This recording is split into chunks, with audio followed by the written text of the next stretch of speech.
Kita boleh ke Ibu Titis tadi menanggapi dari Dokter Niko bahwa Bu Titis, Dokter Niko Ya, tadi mengatakan sebenarnya soal Baik, jadwal itu bisa ini dibicarakan. penting Kenapa Kak, Mama harus penting turun kita tangan? ya Boleh? tapi karena lebih jadwal lebih tim kita yang Bayu yang lebih netral lebih. Oke, silakan Mas jadi Bayu. begini, menanggapi dari Dokter Nitko tadi saya sepakat sekali itu ibaratnya semua adalah intinya komunikasi antara satu tim karena kan satu tim mereka di situ.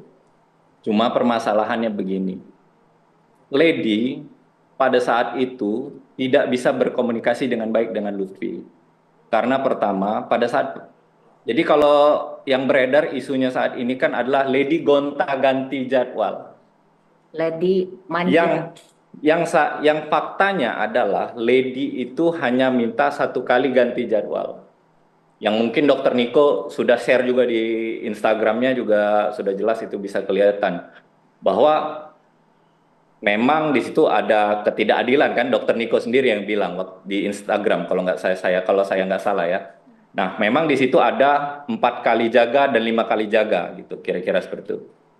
Setelah dimohonkan penukaran, ternyata Lady dibuat 4 kali jaga, tetapi waktunya jaraknya antar jaga itu terlalu berdempetan. Jaraknya hanya 1 hari. Sabtu dia jaga, Senin dia udah jaga lagi. Sedangkan dari kelompoknya Chief itu bisa selang 5 hari, bisa selang 1 minggu. Nah, pada saat Lady ingin menyampaikan lagi, dari saudara Lutfi sudah menyampaikan seperti ini.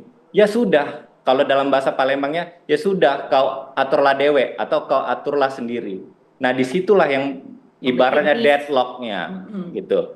Nah, Orang tuanya. dari Lady sendiri secara sebenarnya itu sudah, ya sudah nggak apa-apa.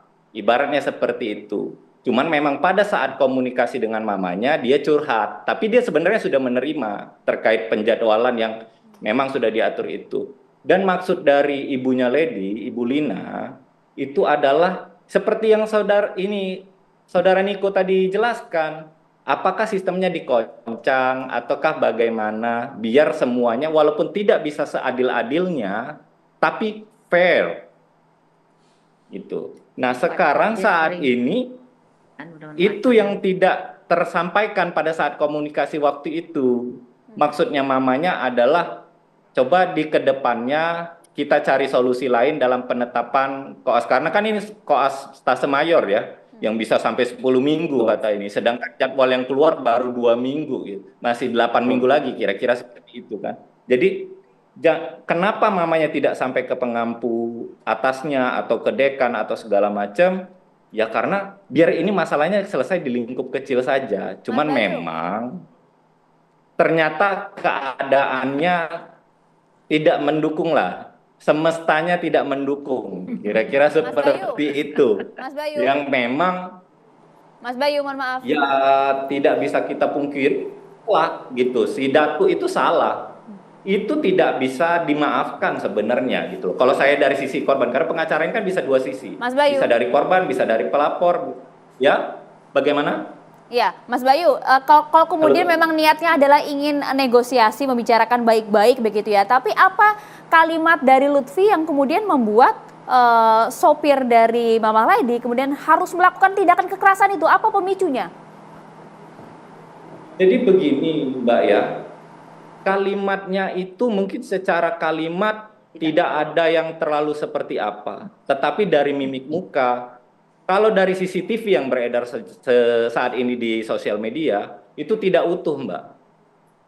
Makanya bukannya kita tidak mau mengklarifikasi atau apa. Cuman kan CCTV ini kan sudah menjadi barang bukti lah di proses penyidikan ini. Tentunya kami menghormati dan kami tidak mau menyebarluaskan itu. Karena kami melihat sendiri. Memang kalau dari segi ibunya berbicara dengan Lutfi, mungkin pada saat itu ketika hanya 4 mata atau hanya Lutfi sendiri saja yang datang, mungkin tidak ada cekcok. Karena memang ada intervensi dari teman-temannya juga yang ikut nimbrung waktu itu yang akhirnya jadi perdebatan yang akhirnya di luar konteks akhirnya. Tidak membahas masalah jaga. Jadi ada ketersinggungan pribadi. yang memang waktu itu kalau dilihat dari CCTV sempat ditegur 3 kali oleh saudara Datuk. tersangka saat ini gitu loh. Oke. Cuman memang kami tidak tahu kenapa sampai tersangka itu sehilaf itu gitu. Tersulut maksudnya. Sampai tersulut sejauh itu. Kami sangat menyayangkan Oke. itu. Itu sudah perbuatan yang tidak benar memang. Makanya kami dari kuasa hukum juga menyerahkan tersangka. Kami tidak mengelak, kami serahkan. Kami juga dari keluarga korban menghantarkan Ibu Lina, Saudara Lady untuk diperiksa agar proses ini cepat berjalannya. Selesai. Gitu Baik, loh. Mas Bayu, mohon maaf, Mas Gitu. Bayu. Jadi kami, Mas Bayu, mohon ya, maaf, ini Dokter Nazar ada ingin ditanyakan kepada kuasa hukum tadi. Silakan saja, Dok. baik, boleh. Sudah Boleh, nyala, Bapak. Dok? Sudah nyala dok, Sudah silakan nyala, dok. Dok. Bismillahirrahmanirrahim. Terima kasih moderator, terima kasih juga digelar acara ini dalam catatan demokrasi yang bergengsi. Assalamualaikum Ananda. Ya, tadi juga Bung Bayu dan Bu Titis. sejawat pengacara ya. Tadi cerita tentang mulai peristiwa, penggalan-penggalannya, kemudian Dr. Eva sudah bercerita tentang koas itu seperti apa. Nanti itu ini menarik nih.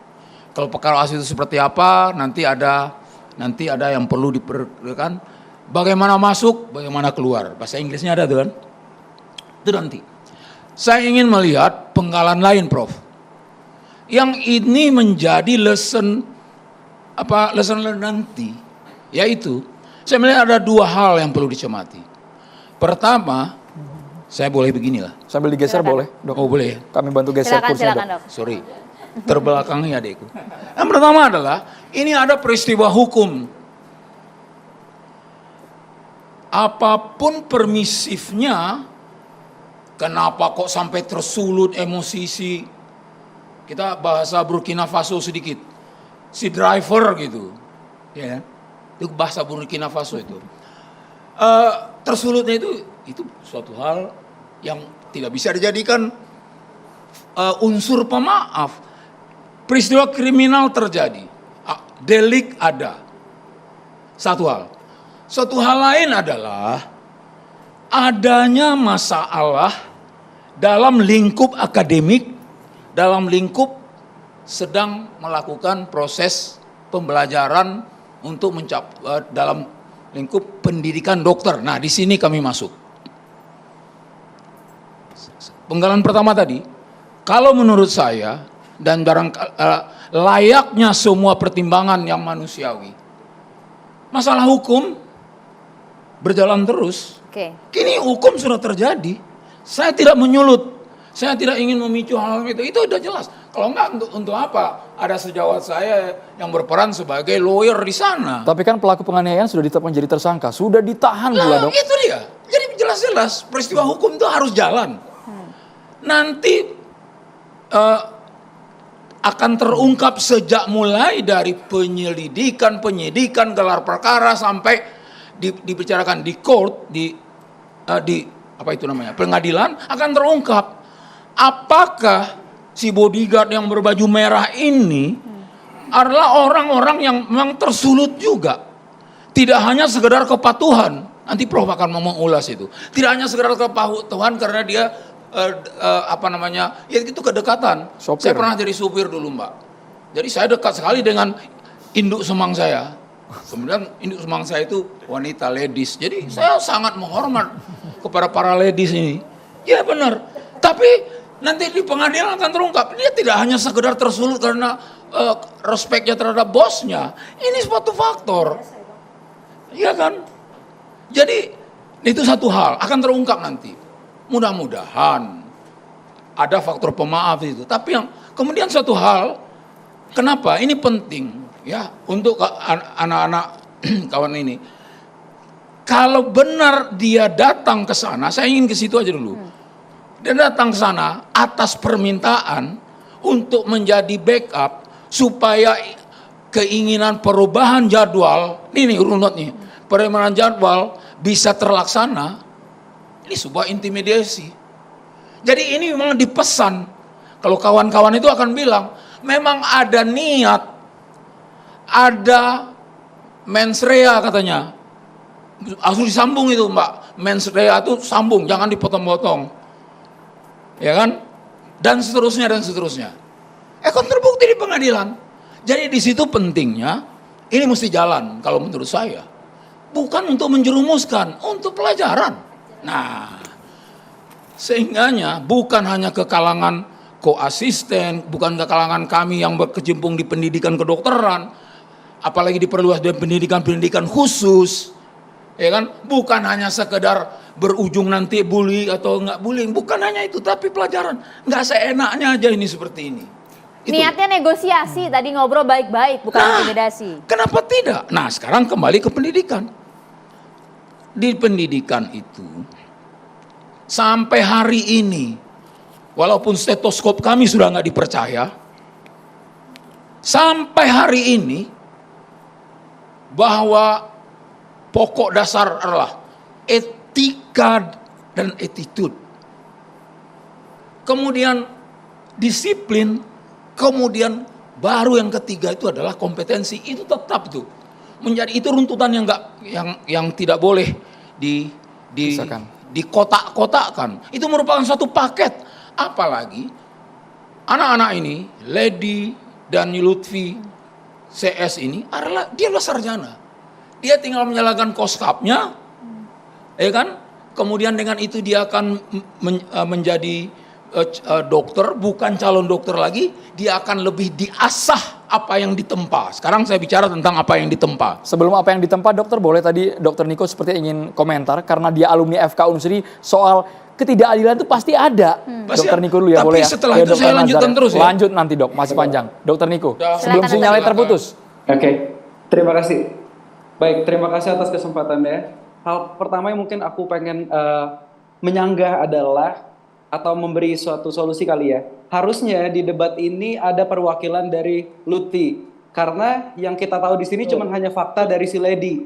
Kita tidak tahu fakta dari Lutfi, sehingga kita bisa harusnya tahu nih dari dua cerita seperti apa dan kita bisa memberikan pendapat. Dokter Niko Ya, boleh. sudah kami Penanggahan sampaikan, berikutnya Dokter Niko. adalah tadi Dokter Niko, sempat dibilang kami potong kalau dulu. jaganya Dokter itu Niko, kami dari luruskan 2 dulu, minggu Dokter. sudah jalan. Dokter Niko, mohon maaf kami luruskan dulu. Tadi Dari di awal program sudah Catatan kami Demokrasi, sampaikan, dari Maria. program Catatan Demokrasi kami sudah menghubungi secara langsung Lutfi dan kemudian juga sudah direspon bahwa mohon maaf tidak dapat hadir karena dalam posisi yang begitu trauma dan juga dalam posisi recovery. Begitu. Oke. Lanjut. Berarti saya lanjut ya. Saya menanggapin yang kedua tadi adalah suatu pertanyaan juga bagi saya. Kebenaran saya juga alumni dari Unsri. Tadi disebutkan bahwa ternyata Lady dan Lutfi dan teman-teman ini sudah berjalan 2 minggu, benar ya? Nah, sedangkan setahu saya sebelum kita memasuki stase berikutnya, jadwal itu sudah harus fix, sudah harus disahkan oleh pengampu koas dan sudah disahkan oleh DPJP atau konsulen, dan itu sudah tidak bisa diganggu gugat.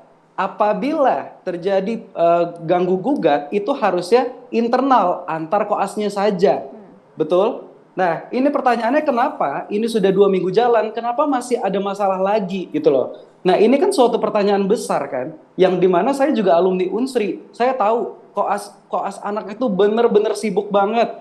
Kita juga dapat pasien tuh yang luar biasa banyak banget karena kita koasnya di rumah sakit pendidikan tipe A. Jadi memang untuk waktu istirahat pun kurang. Ini mengurusin masalah jadwal lagi aja tuh kayak 2 minggu udah berjalan loh. Kemana aja selama 2 minggu ini? Itu mungkin yang sedikit aku pengen tanyain dan pengen mendengarkan. Oke, lanjut Mas, silakan. Ya, jadi kan begini. Benar kata Dokter Niko, ya itu sudah harusnya tidak bisa dirubah lagi kan. Makanya Lady sudah menerima sebenarnya gitu loh. Mamanya mengkomunikasikan untuk yang ke depannya. Berarti kita bilang Januari lah. Kira-kira seperti itu. Sampai ada. Jadi narasi di media yang butuh tahun baru segala macam, kami rasa kami tidak perlu klarifikasi karena memang itu tidak benar gitu loh. Jadi memang ini hanya untuk bicara yang ke depannya, jangan sampai dicap-cip-cup lagi gitu loh, ada kepentingan-kepentingan lagi gitu loh. Jadi dikoncang saja gitu loh, kira-kira biar se-fair-fairnya. Kira-kira seperti itulah dokter. Tapi setahu saya ya, koreksi kalau saya salah, setahu saya kalau zaman saya kemarin, 10 minggu itu, 5 minggunya adalah di rumah sakit pendidikan tipe A, 5 minggunya di rumah sakit daerah. Nah, yang harusnya kalau 2 minggu ke depan, berarti kemungkinan tuh harusnya di 5 minggu di rumah sakit pendidikan tipe A ini atau di rumah sakit RSMH, itu udah ada semua. Berarti udah nggak bisa diganggu-gugat lagi loh. Tapi kalau masih mau dirubah ya, saya tidak tahu ya, mungkin itu faktanya dari Lady sendiri yang udah dibilang, tapi ya saya berharap sebenarnya ada cerita dari Lutfi sebenarnya. Ya, karena faktanya memang kan yang muncul di sosial media kan hanya jadwal yang di Desember kan, yang Januari memang Betul. kita tidak keluar, jadi kita tidak bisa mengasumsikan juga bagaimana Betul. nanti jadwalnya kan gitu. Karena Kira-kira gitu. kalau emang jadwalnya di Januari harusnya udah pindah stase ke stase daerah. Yang dimana itu akan dipecah lagi biasanya. Jadi kelompoknya lebih kecil lagi dan dibagi-bagi ke rumah sakit, dan itu udah di luar dari pembicaraan ini ya, menurut saya. Baik, Gitu. Bapak Ibu, supaya makin clear dan tidak ada simpang siur di luar sana, kabarnya ketika insiden pemukulan terjadi, Lady tidak ada di tempat. Lady tidak dipertemukan langsung dengan Lutfi, tapi ada juga kabar miring yang beredar, Lady malah nonton konser. Apakah betul atau itu hoax semata? Sesaat lagi ditanggapi hanya di Catatan Demokrasi Indonesia.